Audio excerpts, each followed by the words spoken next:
झालो सूर्य नमस्कार निघूच काय बबन, हा मला तुला काहीतरी सांगायचंय.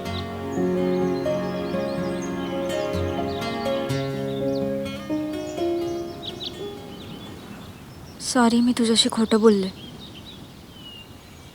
म्हणजे ॲक्च्युली मी माझ्या घरून पळून आले आणि गोव्याला माझ्या बॉयफ्रेंडकडे जाते. मग आता का माका खरं सांगते? कारण तू आवडलास मला. हा बघ ना, रात्री तू मनात आणलं असतंस तर तू काहीही करू शकला असतास, पण तू नाही आहेस तसं. So thank you. नाही माझं जाऊ दे, तू काहीतरी सांगत होतीस ना. माझं खूप मनापासून प्रेम आहे रे जेडीवर. जेडी? माझा बॉयफ्रेंड. हां पण मॉम डॅड माझं लग्न पुन्हा भलत्याशीच लावून त्याला निघालेत. मॉम आणि डॅड आहेत, त्यांना आवडत नाही काय तुझा बॉयफ्रेंड? आवडायला त्यांनी त्याला बघायला तर पाहिजे ना आधी. जेडी आणि माझी भेट ना फेसबुकवर झाली. तो इतका छान बोलायचा ना, मी काही दिवसातच प्रेमात पडले रे त्याच्या. पण तो अचानक गायबच झाला रे फेसबुकवरून.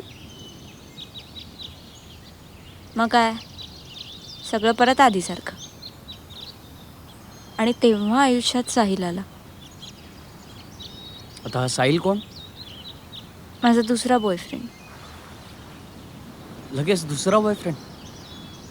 लगेच नाही रे, काही महिन्यांनी झालं affair. But then he cheated on me, so I broke up. मैत्रिणींना ब्रेकअप पार्टी पण दिली होती मी. नातं तुटल्यावर पार्टी देता तुम्ही? मस्त आहे. मी सुसाईड करणार होते. हां एवढूशा गोष्टीवरून सुसाईड? एवढूसं कारण, I was depressed. I was so depressed. काय दुःख काय फक्त तुम्हाला होतात का? असे कसे निर्णय घेता तुम्ही लोक? मग आता साहिलशी तुटल्यावर जेडी? ॲक्च्युली मी ज्या दिवशी सुसाईड करणार होते ना, त्याच दिवशी त्याचा मेसेज आला. जेडीचा? आणि मग तुमचं ते फेसबुक. हां ते प्रेम प्रकरण पुन्हा सुरू झालं?